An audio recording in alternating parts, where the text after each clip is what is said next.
Hey guys, we're going to go over implicit differentiation, which is note card number 24. And basically what this one's going to be going over is I want you guys to know the difference between implicit and an explicit, okay?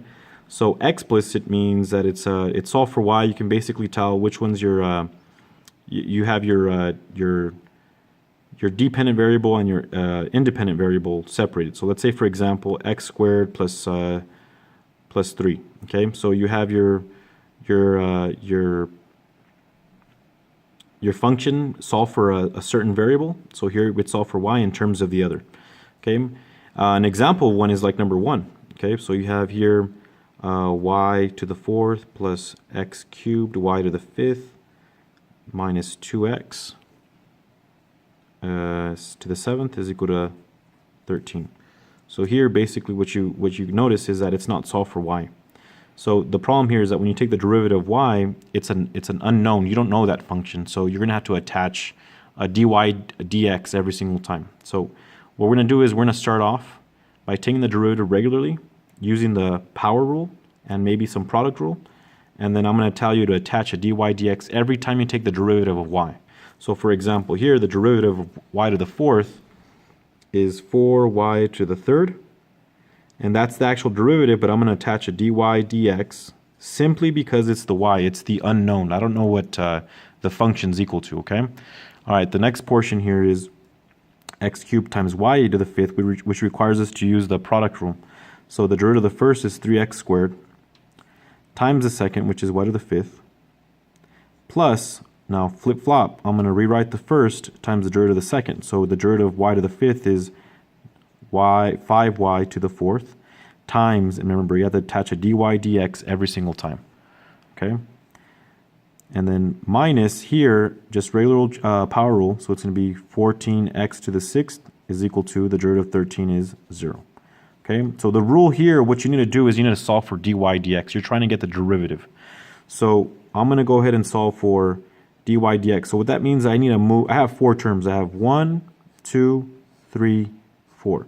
I need to move everything that is not a dy dx over here to this side of the equal sign. So it's this portion here and this portion here.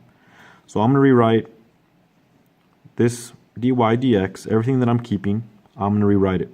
So I'm going to put plus 5x cubed y to the 4th, I just rewrote this in order, times dy dx.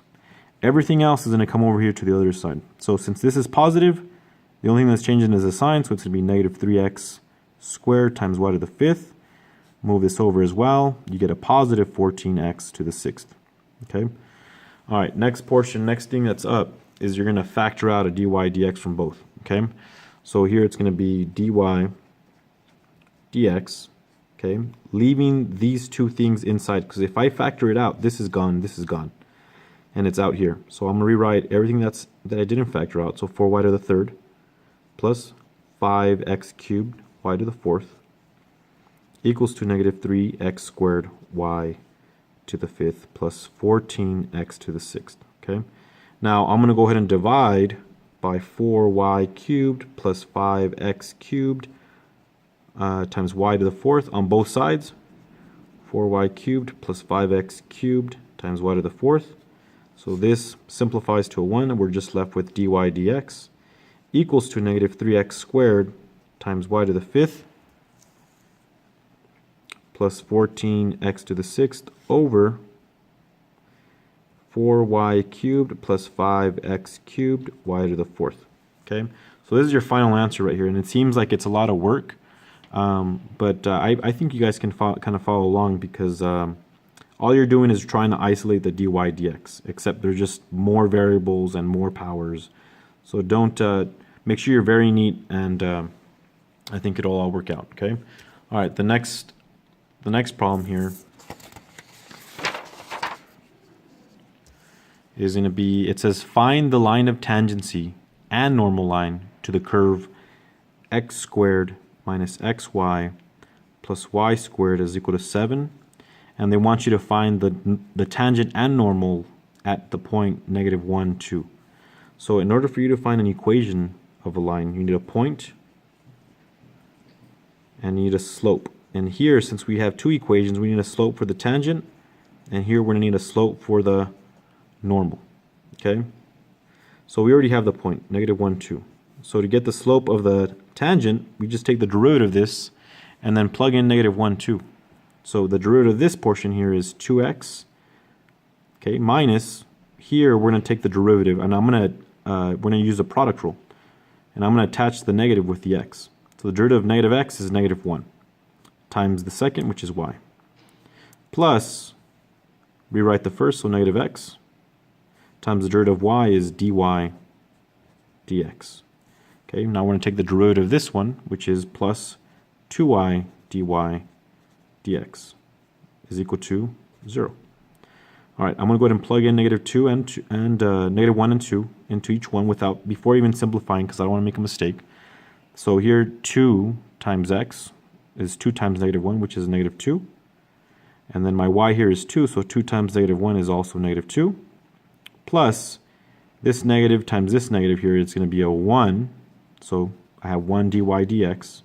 Plus here it's 2 times 2, because my y is 2, it's going to be 4 dy dx equals to 0. So combining these two, I get negative 4. Combine these two, I get a positive 5 dy dx equals to 0. So I'm going to go ahead and move this over here. If I move it over, it becomes a positive. So I get a 4 here. Divide both sides by 5. So you get dy dx is equal to 4/5. Okay? So that's your final answer. That's actually your slope of the tangent line. So here you're going to get 4/5. And here your normal line is going to be negative 5/4. So that's the slope for the tangent normal. So now your equations for both, so here's the tangent line equation. You get y minus 2 is equal to 4/5 times x plus 1. And then here y minus 2 is equal to negative 5/4 x plus 1. Okay, so this is the tangent, and here's the normal. Okay, all right.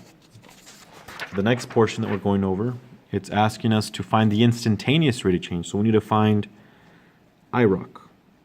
And they want us to find IROC at this point, 1, 1, for this function, x plus 3xy minus 2x squared is equal to 2. Okay, so we're going to take the derivative of this, so it's going to be 1 plus, and this requires us to do the product rule. So the derivative of the 3x is 3 times the second, y, plus vice versa. Rewrite the first, which is 3x, times the derivative of y is just dy dx. Okay, minus 2 times 2 is 4, y, and then times the derivative of dy dx equals to 0. Okay, all right, here we're going to go ahead and do the same thing we did last time. I'm going to move everything that doesn't have a dy dx over here, and everything that has a dy dx, keep it on this side. So moving this over, that becomes a negative 1. Moving this over here becomes a minus 3y. So I'm going to rewrite everything else that stayed. So 3x dy dx minus 4y dy dx. So let's factor out a dy dx now. So dy dx, this is gone, this is gone. So I'm writing what's left over. So 3x minus 4y equals to negative 1 minus 3y. Divide both sides by this term. So dy dx is equal to negative 1 minus 3y by what we're dividing by, 3x minus 4y. Okay, and that's your final answer. As far as the derivative goes, now we need to plug in this portion here. Okay, so I'm going to take the derivative of y with respect to x and then plug in 1, 1. Okay, so here negative 1 minus 3 times 1 over, plug in 1 in here, so you get 1 minus 4 times 1. Okay, so we can simplify this. This becomes a negative 3, so negative 1 minus 3 is negative 4. And then here we get 3 minus 4 is negative 1, so your answer is a 4. Okay, so that's your answer for that portion right there. Okay, all right, next up is going to be the last one. So it's telling us if we have this function x squared plus y squared, it's equal to 25. They want you to find the second derivative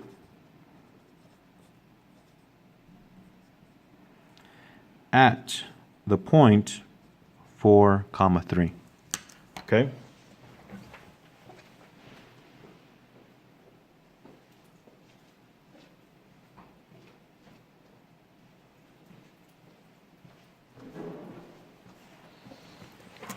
Sorry about that. I was trying to turn on the light. All right, so now it's asking us for the second derivative, and we have to plug this in once we take the second derivative, okay? So the first derivative is going to be 2x plus 2y times dy dx equals to 0. Let's solve for dy dx so we can take the derivative again. So it's going to be dy dx is equal to, so if I move this over, it becomes a negative 2x. Now I'm going to have to divide by that, so it's going to be 2y on the bottom. So when I simplify it, I get negative x over y. So now I have to take the derivative again. Okay, so if I take the derivative this side, it's going to be the second derivative. And here it's going to require us to use the quotient rule. So it's going to be ho, y, d high, it's negative 1, minus high, which is negative x, times d ho. So it's going to be dy dx, okay, over ho squared, which is y squared. Okay, what we can do is we can start plugging some stuff in, okay? I want to start plugging in the values that I need to plug in so it can be a lot easier for me to find. So I need to plug in this 4, 3, okay? So I'm going to plug in 4, 3, so I'm going to put bar 4, 3. This just basically tells me what number I'm going to plug in. All right, so I'm going to go into get this portion here, so it's going to be 3 times negative 1 is negative 3. This becomes a plus, okay? And I get the 4 here is for my x, times whatever the derivative is. So what I can do is I can actually plug this in to this derivative. So I'm going to do dy dx and plug in 4, 3. Okay? So I'm plugging in dy dx, I'm going to plug in 4 and 3. Okay, so I already know the formula. Look, it's negative x over y. So 4 is x, and then y is 3. So now I can replace all this with a negative 4 over 3. Okay? And then this bottom one here is 3 squared, so I have a 9 here. And then here's a negative 3, plus 4 times negative 4/3 is negative 16 over 3. Okay? So this is really over 1. I'm going to multiply by 3 over 3 so that I can combine these two terms because this is a 1. So it ends up being a 9 over 3, negative 9 over 3. So when you combine those two, you get negative 25 over 3 divided by 9. And when you multiply them out, you can multiply the inner ones to get your denominator, which is 27. Multiply the outer ones, you get negative 25. And this is your final answer right there. Okay?